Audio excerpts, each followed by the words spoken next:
Missão.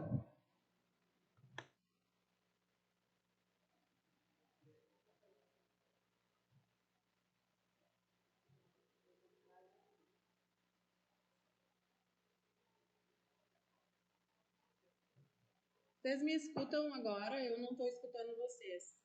Sim, eu escuto bem. Agora eu acho que eu vou sair e entrar de novo, porque para mim ficou horrível agora. Não escuto o que a Tereza fala. Não consegue me ouvir? Não. Já estamos ao vivo. Eu vou sair então A e gente entro está de ao novo. vivo agora, Maria Helena. Não consegue escutar. Já pode começar. Tá. Tu tá me ouvindo? Então tá, vamos lá. Boa tarde a todos. Vocês conseguem me ouvir? Sim, sim. Então, estamos aqui hoje, inaugurando o nosso ciclo de palestras e reflexões, em alusão à Semana da Consciência Negra, organizado pela Faculdade Senec, em parceria com a Escola do Legislativo e a Câmara de Vereadores de Gravataí, com apoio também da OAB, através da Comissão de Igualdade Racial. E hoje, vamos conversar aqui com a Tereza Zambuia, doutora, professora na área de africanidades, cultura e infância, literatura, africanidades e infância africana, e vai nos presentear aí, compartilhando um pouquinho do conhecimento dela, a respeito do tema. Eu falava ainda agora de manhã, em uma conversa com uma advogada, que essas pautas envolvendo igualdade racial, racismo, diversidade sexual, violência doméstica, muito mais do que empatia, a gente precisa aprofundar alguns temas para conseguir modificar o presente através da interpretação, da compreensão do que houve no passado. Eu vou te passar a palavra e desde já agradeço aí a disponibilidade, Tereza. Falei também para essa colega que já te conheço há algum tempo e tu és, eu considero, a minha humilde opinião, mas acho que é a opinião de bastante gente também, tu és uma joia aqui do nosso Legislativo Municipal, uma servidora diferenciada, acompanho bastante o teu trabalho há alguns anos já. Eu sei que tu está sempre em busca de capacitação, de especialização, tu é pesquisadora também nessa área. Então, agradecer por tu nos brindar hoje à tarde com um pouquinho do teu conhecimento para a gente seguir depois ao longo da semana aí com essa reflexão tão importante, que é a pauta da igualdade racial, do racismo e tudo que envolve aí esse tema. Então, quando tu quiseres aí, pode falar um pouquinho também, eu acho, para o pessoal te conhecer, o que te levou, a pesquisar sobre isso, até essa área aí como centro dos teus estudos. Uhum. Então, boa tarde a todos e todas. Eu dei uma paradinha só para verificar se está transmitindo, se está tudo certo aqui no YouTube com os meus colegas. Só quero verificar isso, se a transmissão está ok. Está todo mundo me ouvindo? Deixa eu só dar uma verificada aqui.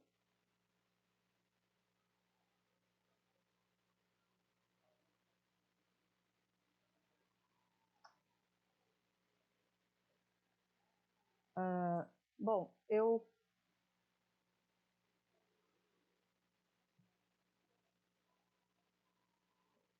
Tá, com ok eu posso iniciar, então. Então, começando, boa tarde a todos e todas. Então, eu quero agradecer o convite que eu recebi das entidades promotoras, então, deste belo evento, desta bela semana de conscientização, então, a Faculdade Senec e a Escola do Legislativo Roberto Andrade, da Câmara Municipal de Gravataí, para participar, então, dessa importante discussão que vem se somar às diversas iniciativas de luta e de combate ao racismo, que são, que a gente sempre vem falando sobre esse assunto, mas que elas são intensificadas especialmente nesta Semana da Consciência Negra. Me pediu para falar, então, assim, sobre o que me motivou, eu quero dizer que é uma grande honra e uma grande responsabilidade ser a primeira fala desta semana, depois da bonita abertura que ocorreu lá no Senec ontem, né? Foi com a roda de capoeira, com a fala das autoridades, e eu pensei bastante sobre isso, assim, sobre ser a primeira fala, e como ponto, assim, de discussão, eu queria partir dessa ideia de ponto original para abordar essa problemática que, infelizmente, ainda é tão presente na nossa sociedade, que é o racismo. Então, a partir dessa perspectiva de origem, de início, é que eu queria convidar vocês a gente conhecer juntos, então, um pouquinho da cultura africana, que é origem, raiz da cultura brasileira. E também, nesse sentido de origem, de começo, a minha proposta é também partir do ponto inicial da vida do ser humano, que é a infância, né, procurando estabelecer um diálogo entre cultura africana, cultura brasileira, de modo a oferecer para vocês alguns elementos para a gente refletir, então, nessa Semana da Consciência Negra, sobre as formas possíveis da gente combater o racismo e da gente construir uma sociedade que seja menos desigual, em que todos tenham as mesmas oportunidades de acesso a todos os espaços. E aí eu quero começar, assim, antes de tudo, situar o meu lugar de fala. Quando a gente vai abordar esse tema do racismo, da igualdade racial, a gente precisa ter muito clara essa consciência, né? Quando a gente vai falar sobre determinado assunto e sobre determinado tema, especialmente esse. Então, o meu lugar de fala é o de uma professora, pesquisadora brasileira, branca, do sul do Brasil, que não carrega em sua pele as cicatrizes do racismo. Eu não tenho essa vivência. E eu não posso falar por pessoas que tenham essa vivência. Então, o meu lugar é o de quem decidiu se associar a essa luta. Esse é o meu lugar de fala. Então, nesse momento, nesse sentido, assim, eu creio que seja importante a gente ter consciência de que a gente está socialmente inserido num sistema desigual. A gente está numa sociedade desigual. E quando se fala em luta antirracista, a gente precisa estar atento e consciente dessas questões, né? A gente precisa enxergar que os espaços acadêmicos, os espaços políticos, os espaços culturais, os espaços de poder, eles não refletem a proporcionalidade da população brasileira, que é constituída, vejam bem, segundo dados muito recentes do IBGE, dados de 2022, por 56% de pessoas que se autodeclaram pretas e pardas. Então, onde estão essas pessoas? Por que elas não estão ocupando esses espaços, né? Então, dessa forma e com essa consciência, vendo essa desigualdade, movida por esse incômodo, foi que eu procurei me associar a essa luta antirracista, né? Utilizando um privilégio que eu tenho de ocupar um espaço acadêmico, enfim, de pesquisa, né? E aí eu decidi, assim, muito admirada pelas culturas de Angola e de Moçambique, eu sempre admirei muito essas culturas, e aí eu decidi pesquisar as literaturas africanas em língua portuguesa. Essa foi a minha motivação. E aí, assim, com essa admiração, né, tudo que eu li, tudo que eu estudei a respeito, foi que eu desenvolvi meus estudos de mestrado e de doutorado, e é esse conhecimento que eu quero compartilhar com vocês, essa trajetória de estudos que eu quero compartilhar com vocês, no sentido de a gente, como falou a professora Maria Helena no início, de a gente, quanto mais informações tivermos a respeito da cultura africana e da cultura afro-brasileira, maiores são as chances da gente combater o racismo e o preconceito. Bom, Angola e Moçambique são dois países. Eu estou olhando para o lado aqui porque eu passo a tela para passar a apresentação, tá? Angola e Moçambique são dois países que dialogam muito estreitamente com a cultura brasileira. Eles são raízes da nossa formação, origem da nossa formação. E não tem como a gente falar em cultura brasileira sem tocar num tema muito sensível, que é o da colonização e o da colonialidade. O processo de colonização do Brasil, ele foi fundado num processo de violência, que é o processo da escravização. E aqui eu quero fazer uma pequena pausa como profissional de letras, né, que eu sou, para assinalar uma marca importante nos discursos que a gente utiliza. Isso é importante a gente pensar. O idioma, a língua que a gente fala, ele é um reflexo das questões sociais do nosso tempo. Ele espelha as nossas concepções sobre o mundo. Então, dessa forma, é preciso que as palavras que a gente usa sejam verbalizadas, sejam ditas de forma também consciente. A gente precisa pensar sobre aquilo que a gente fala. Então, eu quero pontuar a diferença entre os termos escravo e escravizado. Isso é um aspecto muito importante quando a gente fala na questão antirracista.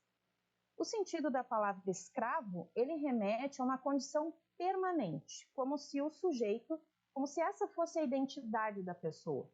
Vamos pensar assim no mesmo caso de brasileiro e abrasileirado. Quando eu digo que eu sou brasileiro, eu nasci no Brasil. Quando eu digo que uma pessoa é abrasileirada, a gente tem a ideia de que uma pessoa veio de fora e passou por um processo, né, de se tornar brasileiro. Então, o sufixo vem dar esse serviço para nós, de entender a palavra dessa forma. Da mesma forma, ocorre com escravo e escravizado. Então, o escravo remete a uma condição permanente. E escravizado designa um processo, algo que foi sofrido pelo sujeito submetido a essa condição. Então, quando a gente usa a palavra escravizado, a gente indica que os negros que vieram da África, eles passaram por um processo de violência e de desumanização durante a colonização. Quando a gente usa o termo escravizado hoje, então a gente vai reconhecer esses sentidos e vai fazer justiça ao povo negro, que tanto sofreu nesse período da história.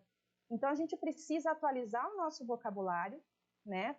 Porque isso é muito importante na luta antirracista. Vamos atentar para esse detalhe.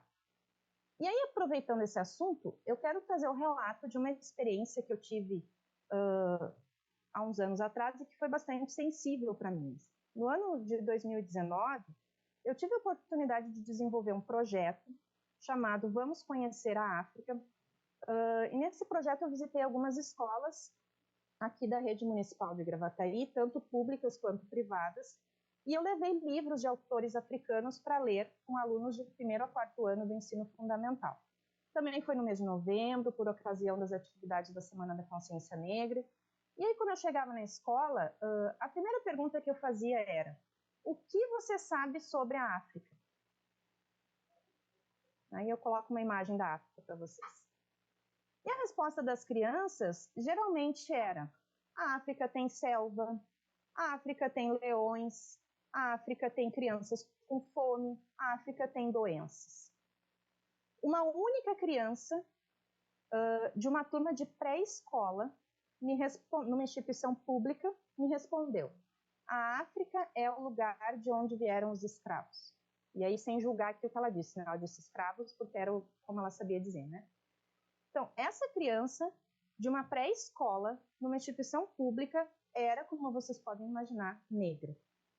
E ela, uma criança tão pequena, demonstrou conhecimento de uma questão tão profunda, de um problema tão profundo, que é causador de tantos outros, né? O racismo estrutural que tanto nos assola, que tanto assola a nossa sociedade. E aí eu quero convidar vocês a parar e pensar junto comigo: o que vocês conhecem sobre a África?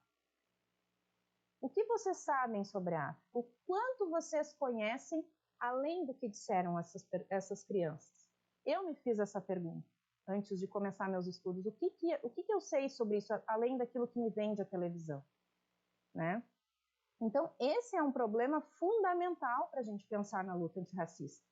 A gente não consegue desestruturar uma sociedade racista se a gente continua a reproduzir os estereótipos da colonização, se a gente continua a agir dentro de uma lógica colonialista e se a gente continua a reproduzir os aspectos da colonialidade que vão reduzir a experiência, a cultura, a filosofia de todo um conjunto de povos que foi forçadamente retirado dos seus territórios, que foi violentamente retirado dos seus territórios e trazidos aqui para a América, para o Brasil especialmente, e que mesmo assim contribuiu de forma muito significativa para a formação da nossa cultura, quer a gente enxergue isso ou não, né?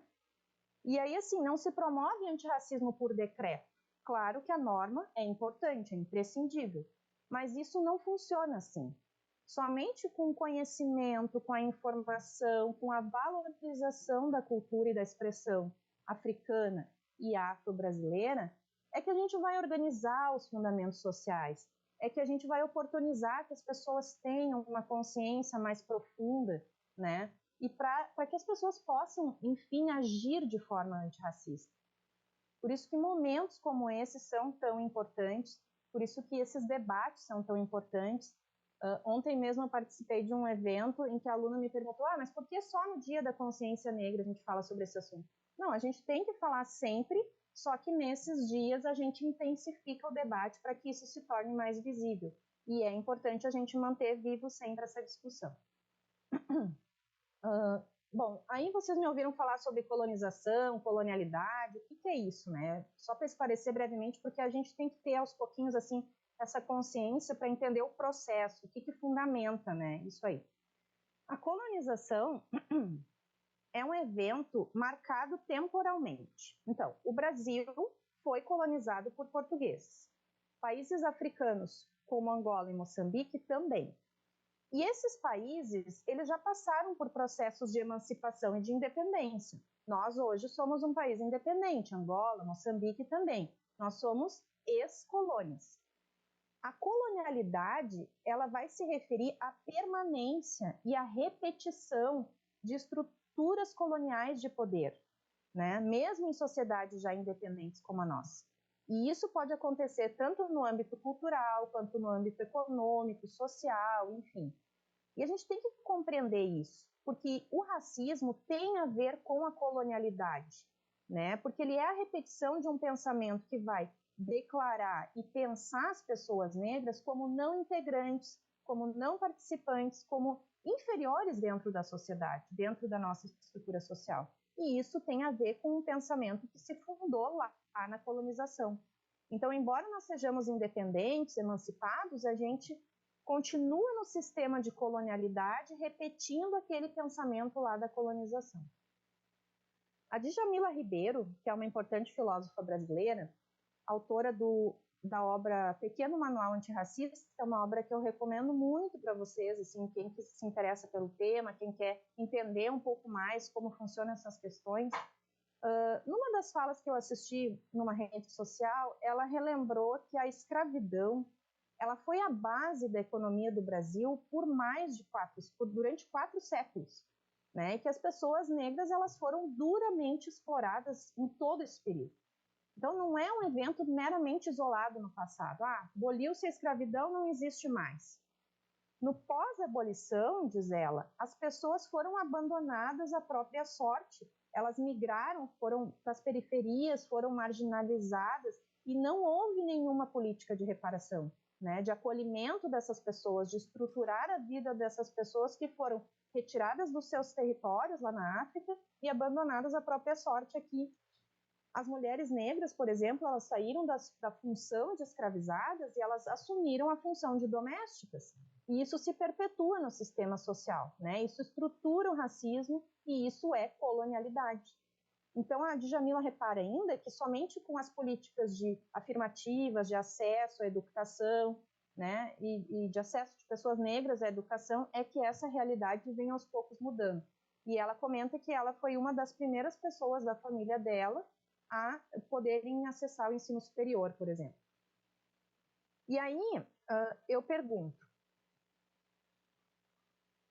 que educação é essa? Todo mundo concorda aqui que acessar a educação é o primeiro passo. Mas o que vem depois disso? Que tipos de imagens e de representação uma pessoa negra, uma criança negra enxerga no sistema educacional? Será que o nosso sistema educacional ele perpetua uma estrutura racista? A minha tendência é dizer que sim. Não posso generalizar, obviamente, existem projetos maravilhosos e ações maravilhosas por muitas escolas, por muitos professores, mas estruturalmente a tendência é dizer que sim. E aí, para abordar essa questão, eu quero só trazer o depoimento de uma outra escritora muito maravilhosa também, que é a Grada Quilomba. Ela é uma escritora portuguesa, negra, e que ela tem um outro livro muito bom também, que se chama Memórias da Plantação, Episódios do Racismo Cotidiano. E eu queria ler um trechinho só para vocês entenderem essa dinâmica da educação e de uma criança dentro do sistema educacional. E aí agora eu vou começar a falar propriamente da infância. Na escola, eu lembro de crianças brancas sentadas na frente da sala de aula, enquanto crianças negras se sentavam atrás. De nós, dos fundos da sala, era exigido que escrevêssemos com as mesmas palavras das crianças da frente, porque somos todos iguais, dizia a professora.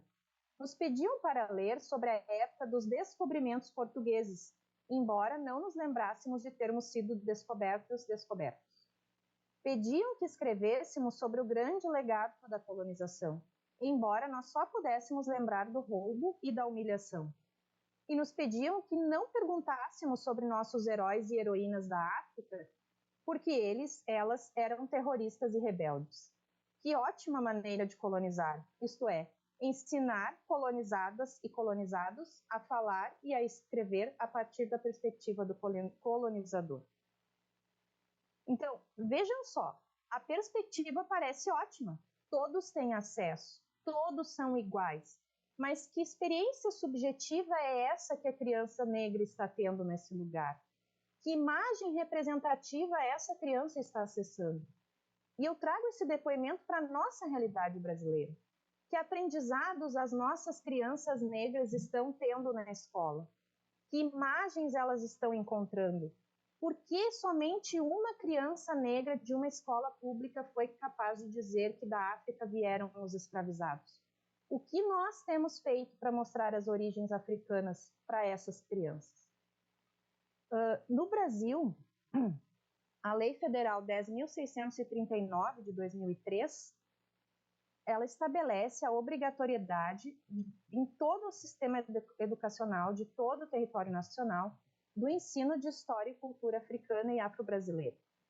Essa previsão ela também está lá na Diretrizes e Bases da Educação Nacional, no artigo 26A, desde mais ou menos o mesmo período. Ou seja, a gente já tem 20 anos de previsão normativa da obrigatoriedade do ensino de história e cultura afro-brasileira em todo o sistema de ensino. Mas será que está sendo efetivamente cumprido? Aqui eu acho que tem muita gente da área do direito me assistindo, então eu queria compartilhar um dado bastante interessante com vocês. Recentemente eu estive assistindo uma palestra no Tribunal de Contas e eu ouvi o presidente do Tribunal de Contas falando a respeito desse engajamento do tribunal na luta antirracista.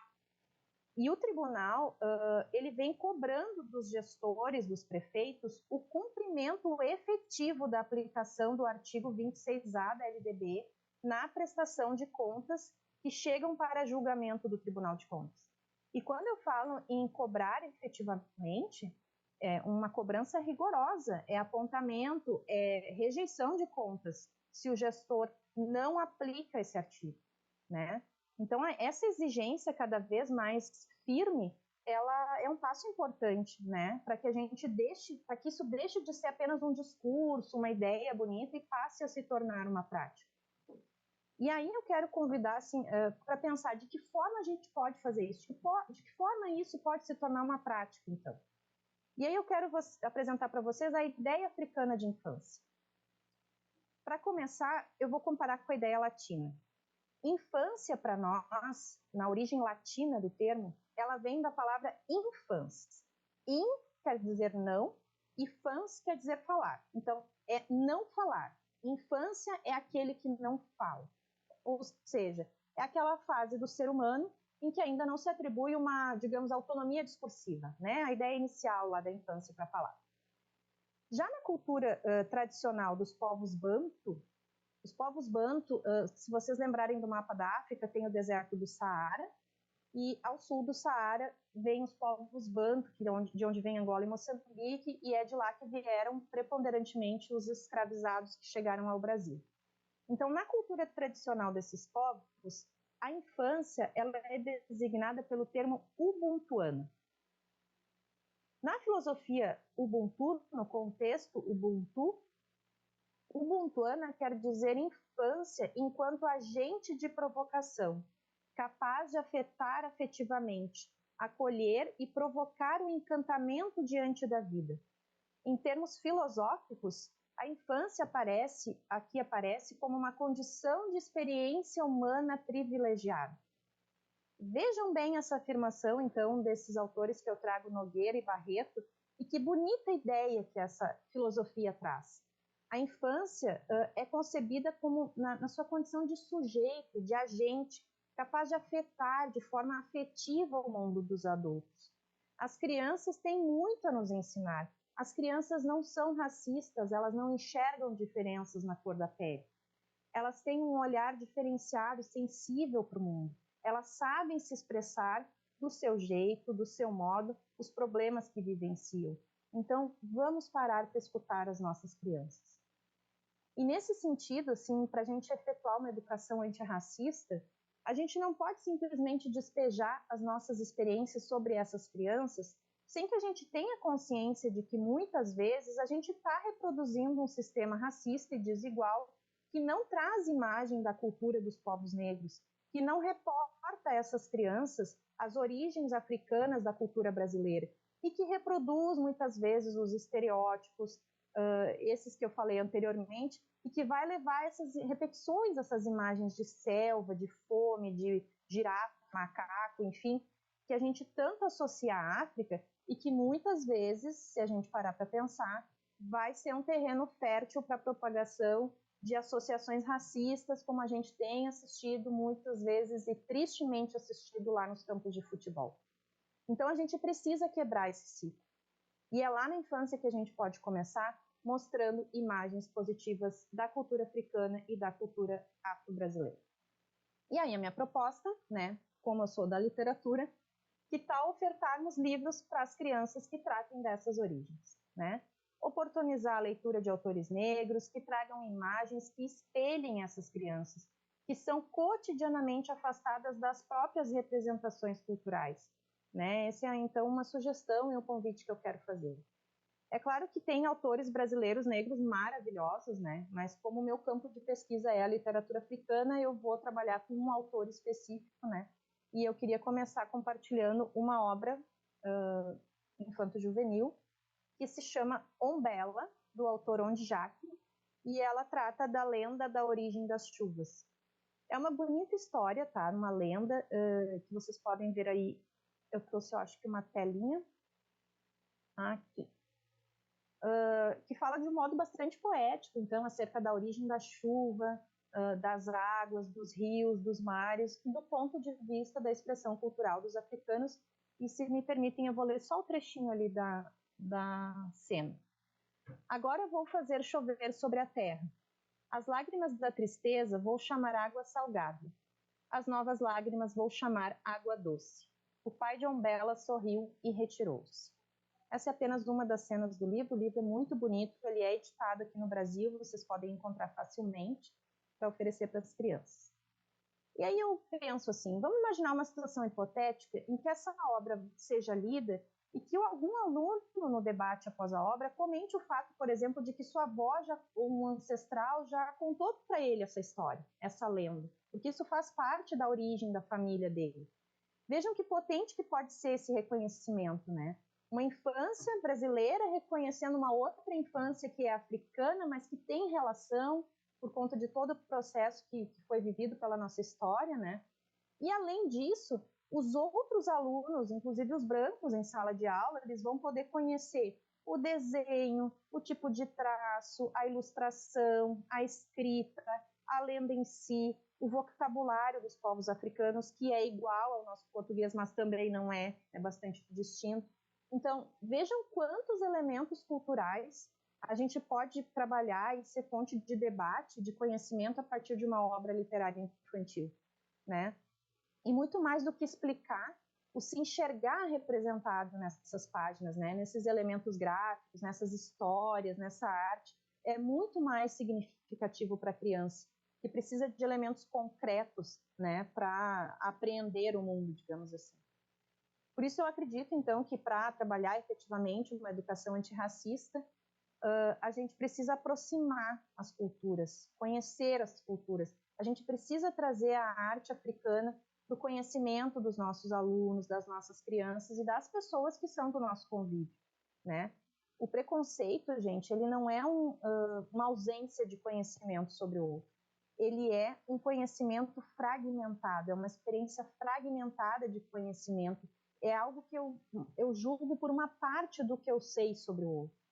Então, ou que eu suponho, né? Então, se a gente ampliar as oportunidades, os debates, os conteúdos, né, sobre a cultura africana, sobre a história, sobre as raízes da formação do nosso povo, a gente vai estar efetivando uma educação antirracista. Mas a gente não pode fazer isso sem que a gente tenha esse conhecimento para nós mesmos, né? E se a gente precisa oferecer leituras para os nossos alunos, a gente também precisa se informar, né? Eu acredito que a gente também precisa ter essa educação antirracista para a gente. E aí eu quero contar, assim, rapidamente uma cena de um livro do mesmo autor angolano, esse que eu citei. Ele é bastante acessível, por isso que eu vou citar bastante ele. O livro se chama Os Transparentes, aí vocês têm uma fotinho do autor. E nesse livro tem um personagem brasileiro que num determinado momento vai para Luanda, que é a capital de Angola, e quando ele desce do aeroporto ele fica desesperado. Cadê a selva? Cadê os leões? Quanto tempo falta para chegar lá e tal? E ele fica surpreso com o fato de que Luanda é uma cidade grande, é urbana, tem prédio e tal, como qualquer outra aqui do Brasil.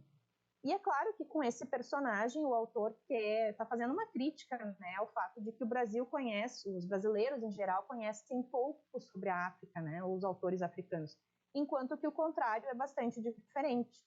Os africanos, eles consomem muito música brasileira, literatura brasileira, novelas brasileiras, a tal ponto que o maior mercado público da cidade de Luanda se chamava Roque Santeiro. Quem é um pouquinho mais idade, que nem eu, deve lembrar da novela Roque Santeiro.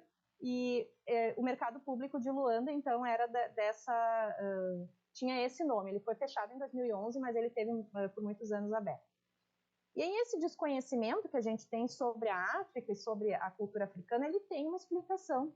Porque a gente foi ensinado a ter um olhar eurocêntrico. A gente foi ensinado a olhar para a Europa, não olhar para o restante do mundo. Tomando como exemplo sempre o exemplo do colonizador. E aí isso vem mudando, especialmente com a contribuição da decolonialidade, que é um outro pensamento teórico-filosófico que vem busca valorizar, então, as culturas indígenas, as culturas africanas, procurando descentrar o olhar do mundo, né? Valorizando os demais saberes. E, assim, nessa questão do silenciamento das outras culturas, dos outros saberes, a infância também sofreu esse processo, assim, sofreu esse processo de ser silenciada, de não ser considerado um sujeito por muito tempo, né? E se a gente vai pensar, então, numa infância africana, esse processo é duplicado, é potencialmente duplicado. E só para a gente pensar assim rapidamente, tem muitas pesquisas de 2016, 2017, vão dizer que muitos estudos sobre infância africana, eles vão se debruçar sobre as crianças que fogem ao padrão europeu. Crianças assoladas por guerras, por abandono, vulnerabilidade, crianças que trabalham, enfim, nas ruas.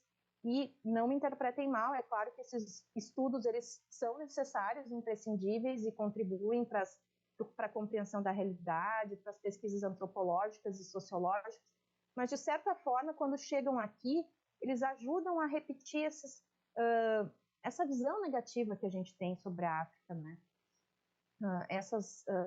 Enfim, essas lentes estereotipadas que a gente acaba enxergando a cultura africana.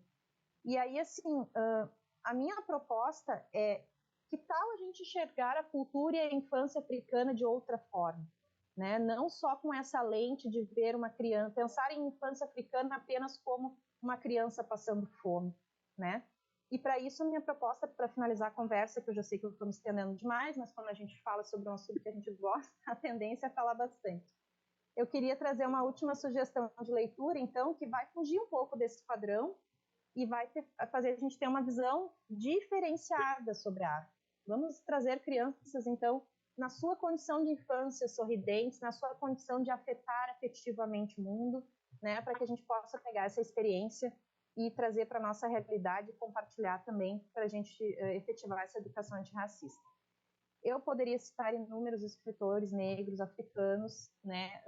Depois eu vou compartilhar um material com vocês que tem outras sugestões, mas eu vou permanecer no Djac porque ele é conhecido por ter personagens infantis bastante nessa ideia de ubuntuana, né?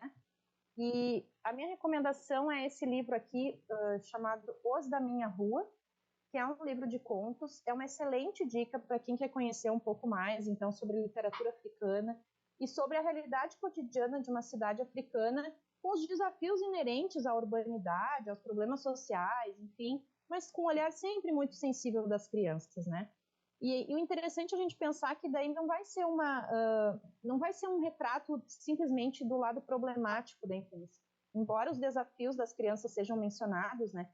Mas as crianças são representadas assim nessa capacidade de percepção infantil, né? Nessa capacidade de ação, o olhar juvenil do amadurecimento, olhar para a vida, enfim. É uma obra que vai nos ajudar a escapar, então, dessa lente estereotipada, né? Que eu falava antes, com a qual a gente está acostumado a enxergar África, né? Eu vou ler um trechinho só para finalizar, só para vocês terem um gostinho da obra, para fazer uma propaganda, tá? É bem rapidinho. Depois do almoço, o conto se chama O Voo de Jica, é uma obra de contos, tá? Vocês podem ler independente, são contos independentes, é bem fácil a leitura, bem acessível. Também editado aqui no Brasil, vocês encontram bem facilmente. Depois do almoço, o Jica disse que ia à casa dele buscar uma coisa. Eu fiquei à espera, no portão aberto. Prometeu não demorar. Voltou com a tal coisa escondida debaixo do braço e entramos rapidamente na minha casa. Subimos ao primeiro andar. Fomos até o quarto da minha irmã Ti e saltamos da varanda para uma espécie de telhado. Aproximamo-nos da berma. Lá embaixo estava a relva verde do jardim. O Jica abriu um muito, muito pequenino guarda-chuva azul. Põe a mão aqui, ensinou-me. Agora podemos saltar. Tens a certeza? Olhei para baixo. Vamos só, saltamos. A infância é uma coisa assim bonita. Caímos juntos na relva, magoamos-nos um bocadinho, mas sobretudo rimos. O Jica teve outra ideia. Calma só, mão da Lu. Vou na minha casa buscar um maior. Não, Jica, desculpa lá. Vai saltar sozinho. Eu já não vou saltar mais de guarda-chuva. Nem num bem grande que tenho, daqueles da praia, anti-sol e tudo, colorido, tipo arco-íris, nem esse. Então vejam que aqui a gente tem acesso a uma outra visão de infância africana, que é uma infância comum a tantas outras. Crianças que fazem o que crianças fazem, brincam, né? Mas ainda assim a gente tem contato com elementos culturais particulares, a começar pela própria língua portuguesa, que é a mesma língua portuguesa nossa, mas também não é. Magoar aqui não é ficar triste nem chateado, e sim se machucar, né? Então, tem vocábulos diferentes, com sentidos diferentes, os nomes próprios são diferentes, enfim. É todo um conjunto de informações que nos colocam em contato com essa outra cultura, que é diferente, mas também é tão próxima da nossa, faz parte da nossa. E aí, com isso, eu quero reiterar que olhar para o outro, olhar para a autoridade, conhecer a diferença, reconhecer as semelhanças, é um processo fundamental para a gente desorganizar o pensamento preconceituoso e racista. A gente precisa disso, e a literatura pode nos ajudar a dar esse primeiro passo. E aí esse, então, é o convite que eu tenho para fazer para vocês. A cultura africana, ela é riquíssima e diversa. Até faço uma retificação. Não é uma cultura africana, não se pode falar em uma cultura africana, mas sempre no plural, porque são muitas culturas e muito diversas. Que a gente possa conhecê-las, né, para que a gente possa reconhecer esses elementos culturais como também pertencentes à nossa própria cultura, ao nosso povo brasileiro, né? E que para que dessa forma a gente se identifique como comunidade e que todos possam ter acesso às mesmas oportunidades. Para finalizar, eu quero mencionar que a Câmara de Vereadores está disponibilizando, então, a quem se interessar, um material, um folder, né, um material gráfico que se destina a trazer informações, então, bastante objetivas e acessíveis que podem nos auxiliar no combate ao racismo. É uma cartilha que está disponível no site. Tem também uma versão impressa que está disponível aqui na sede do Poder Legislativo. A gente também deixou alguns exemplares na Faculdade Senec, depois nós vamos disponibilizar mais exemplares. né? E lá vocês vão encontrar, então, dicas de leitura, de música, curiosidades sobre vocabulário, dados históricos sobre a questão do racismo, uma compilação de legislação sobre o direito das pessoas negras, enfim, uma série de informações importantes que vão fortalecer o nosso conhecimento e nos auxiliar nessa luta, que é de todos nós. A luta antirracista, ela é de todos nós. Que ela possa deixar de ser apenas um discurso, um ímpeto, uma vontade, e que ela passe a se tornar uma prática. Vamos juntos, então? Muito obrigada a todos e fico à disposição para os questionamentos. Ô, Tereza, maravilhoso te ouvir. Eu tinha aqui anotado algumas intervenções, né, para ir fazendo, até para ficar pesado, né, só tu falando, a gente trocando alguma ideia, mas eu não consegui achar o momento certo de te interromper, porque a tua fala foi simplesmente fantástica, né? Eu acho que de encontro ao que tu falou, muito a gente precisa assim, entender. Só um pouquinho, ter uma falha técnica aqui. A gente precisa frisar que para a gente construir soluções, primeiro a gente precisa enfrentar, né, o problema e reconhecer a realidade. O nosso país acontece muito isso. Nós não nos reconhecemos como uma sociedade racista. Nós achamos, né, nós convivemos bem, nos foi ensinado na escola, índios, negros, brancos, todo mundo convivia também, mas a gente sabe que na verdade não é isso que acontece, né? Você trouxe muito bem. Aonde estão os negros? Se 56% da nossa população, e esse dado é super recente, né, desse ano, do nosso censo, aonde eles estão? O Rio Grande do Sul ainda tem uma peculiaridade, que a nossa população aqui, ela não é predominantemente negra e parda, né? Nós somos predominantemente brancos. Então, a gente ainda tem essa questão de não ter eles como maioria, não ter a população negra, né? Não ter essa diversidade como maioria. Nós somos a maioria em branco. Então, isso faz também com que a gente não enxergue algumas realidades. Aqui no nosso estado, a gente passa por constantes casos de racismo, né? E é diariamente. Quando a gente falou ali da importância do teu papel, né? Eu achei fantástico isso, porque a gente precisa entender. Ontem eu recebi a pergunta por que eu estava tão engajada na Semana da Consciência Negra. E daí, são coisas que a gente não sabe nem se responder, né? Porque isso afeta diariamente, afeta minha filha. E, às vezes ela vem com algumas falas que ela não escuta dentro de casa, né? E ela vem assim, a gente fica se questionando para onde saiu e o que a gente pode fazer para mudar isso. E é o mínimo que todo mundo tem que fazer, né? As pessoas também gostam de questionar, por que só na Semana da Mulher ali se fala sobre a mulher, o papel da mulher, por que só na Semana da Consciência Negra se fala sobre negros? Não, essas datas, elas nos trazem ampliação das discussões em relação a esse tema. Mas não é necessariamente só nessas semanas, né, a gente precisa falar. E ontem também a pergunta de uma pessoa negra, por que não tem a Semana da Consciência Branca? Por que não? Então, assim, não é esse tipo de pergunta que traz igualdade. Esse tipo de fala de por que não tem a Semana da Consciência Branca. Eu não vejo cor, eu vejo seres humanos. Isso não é o tipo de fala que vai nos ajudar a compreender as memórias, as lutas, né? E daí você falou da lei, que trouxe a lei do ensino, né, da cultura africana nas escolas, que é uma realidade a partir de movimentos de luta, né, incessante da população negra. Então, a lei ela vem uma forma de brindar esse tipo de reconhecimento, mas, de fato, a lei não resolve. Né? A lei não resolve, porque assim a gente, vivia no porque lei nós bastante, né? A lei de código, né? muitas pessoas, inclusive pessoas negras, questionando a lei de cotas.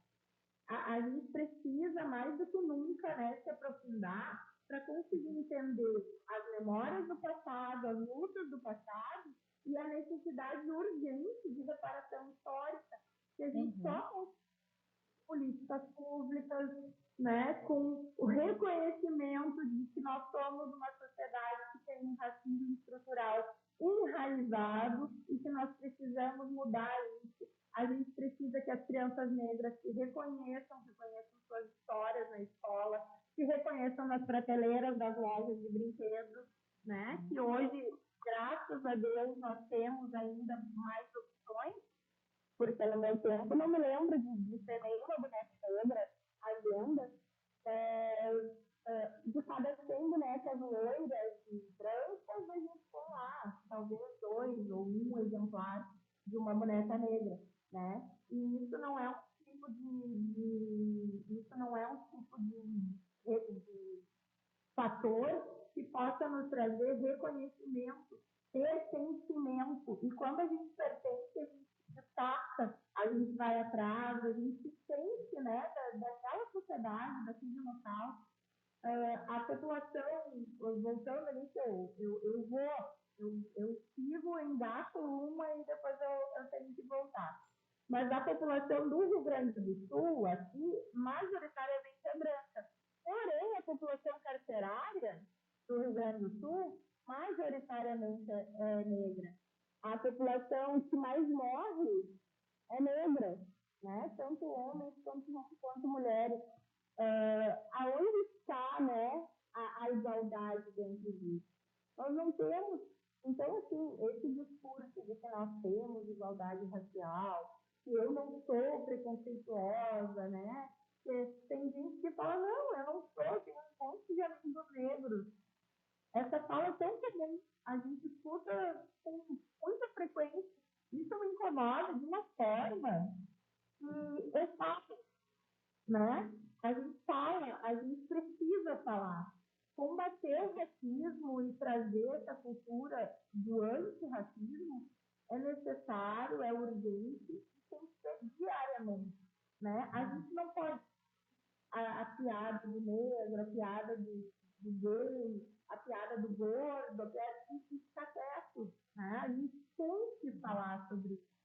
E se tomara que muitas pessoas assistam, né, o nosso vídeo, assim que vai estar disponível pelo YouTube. Até deixa eu dar o recado aqui da lista de presenças, antes que a Bárbara me ligue aqui ao vivo. Nós temos uma lista de presenças desse evento, que vai valer, né, como atividades complementares para os alunos e para as pessoas que têm interesse no certificado. A Bárbara vai disponibilizar ali um link no YouTube, vocês preencham e depois a gente encaminha o certificado pelo e-mail emitido pela Faculdade Senai. Não sei se tivemos alguma pergunta. Deixa eu dar uma atualizadinha aqui. Eu acho que não. Só para complementar esse teu comentário, Maria Helena, enquanto houver pessoas fazendo essas perguntas, por que vocês estão engajados nessa luta, por que tem que ter Semana da Consciência Negra, por que não tem Semana da Consciência Branca, acho que o nosso papel é esse, tá aqui falando, refletindo, repetindo, até que isso seja compreendido, né? Nosso papel é esse. E quando tu fala na proporcionalidade da população carcerária, é isso, a gente tem que pensar nessa proporção. Por que esses espaços estão sendo majoritariamente ocupados de uma forma e não de outra? Por que os espaços de poder ainda não refletem a proporção da população, né? É isso que a gente tem que cada vez mais fazer esses debates e esses questionamentos, né, para a gente poder enfrentar essa questão. A gente avançou muito, eu acho, mas ainda há muito que se avançar, né, nessa questão. Com certeza. Uma vez, talvez uns 10 anos atrás, uma outra instituição que eu dava aula, nós estávamos fazendo um seminário também sobre esse tema, né? E eu estava lá participando, queria, né? Eu fui convidada para fazer uma fala a respeito, envolvendo a lei de cotas e tudo mais. E E a professora me colocou assim, né? Nós estávamos num debate pré-evento e ela me colocou assim, ó. A gente tem algumas perguntas que são bem simples para a gente entender um pouco do racismo estrutural que nós vivemos na nossa sociedade, que é, você já olhou para o lado? Quantas pessoas negras estão ocupando cargos de liderança, de poder, e quantas pessoas brancas?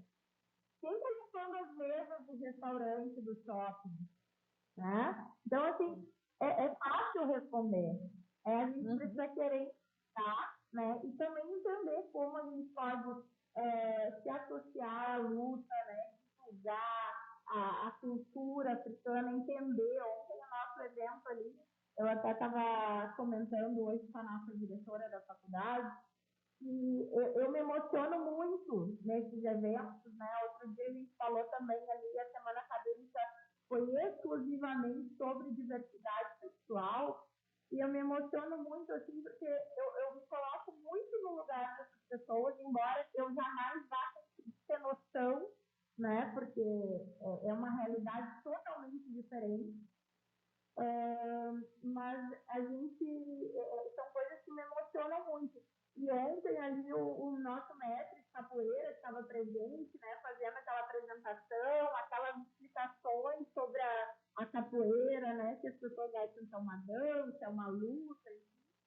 E a advogada que estava compondo a mesa, que é minha colega, querida colega, presidente da Comissão de Igualdade Racial aqui da OAB de Gravataí, era sobrinha dele. E ele se emocionou quando ele falou, né, que ela era sobrinha dele, que ele estava muito feliz de ver ela ali, né?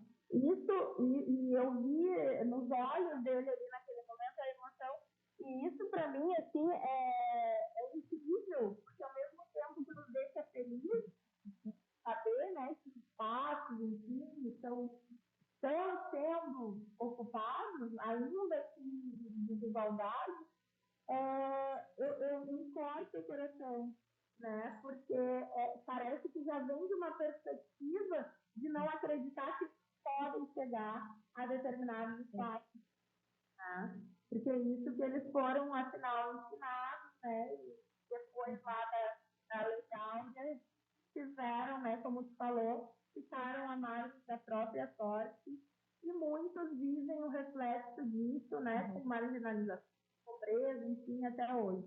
Não apaga, né, o fato de nós termos muitos negros e negras em cargos, né, de liderança, em cargos considerados bons, mas a gente ainda tem muito que caminhar nesse sentido para que a gente não tenha, assim, um ou outro que sejam destaque e, inclusive, chamem atenção por isso. Não pelo trabalho em si, mas por serem negros e estarem ocupando esse espaço. A Bárbara colocou ali que a gente não tem nenhuma pergunta. Eu não acho surpresa, porque a tua fala foi sensacional mesmo, Tereza. Eu te agradeço 1 milhão de vezes por ter tido a oportunidade de escutar hoje, e espero que muitas pessoas, né, possam ter acesso aí e escutar também, porque só assim, né, a gente, eu tenho uma frase que eu gosto, que é fortalecer as memórias, conhecer as lutas, para compreender a importância, então, da reparação histórica. Eu uso bastante ela, uma frase que eu mesma construí, né? Mas uso bastante porque esse é o caminho, não tem outro, né? Então, te agradecer mais uma vez, agradecer a parceria também das meninas ali da Escola do Legislativo, a Giane, a Bárbara, o presidente da Câmara, né? E a equipe administrativa por também se fazerem presente, por serem, né, apoiarem esse tipo de iniciativas. O Legislativo é um espaço que fica bem evidente essa questão de ocupação e pertencimento que nós estamos falando aqui, né? Temos pouquíssimos negros em vagas. Aqui em Gravataí, eu não sei se nós temos algum vereador, não, agora não estou me lembrando do... Não temos, né? Não. São 20 vereadores, né? Uhum. Então tá, Tereza, te agradecer. Não sei se quer colocar mais alguma coisa pra gente. Não, só tenho a agradecer também pelo convite do SENEC, da Câmara de Vereadores, da Escola do Legislativo. Agradecer ao presidente da Câmara, toda a equipe que tem trabalhado nesse evento, aos meus colegas da comunicação, de todos os setores que apoiaram, a Jane, a Bárbara, o Diego, todos os colegas aí. E enfim, só agradecer pela oportunidade e a todos que nos ouviram também. Então tá, a lista de presença segue disponibilizada ali, acho que vamos deixar mais uns minutinhos. E amanhã, né, aproveitando aí para falar, amanhã o nosso evento vai ser presencial. Um professor da faculdade, doutor Antônio, vai estar presente na Câmara de Vereadores, né, no auditório da Câmara, não será na faculdade, tão importante. Amanhã, 14 horas, na Câmara de Vereadores, o professor Antônio vai falar com a gente sobre essa pauta também, trazendo um pouco da visão dele, dos estudos e das pesquisas dele sobre a pauta. Tá? Quem puder comparecer, quem puder nos ajudar a divulgar, para que a gente tenha um bom número de pessoas lá prestigiando e aprendendo, né, sobre o tema, agradecemos.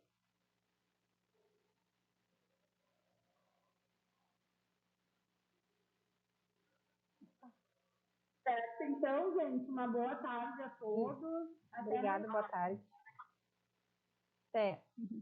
Tchau.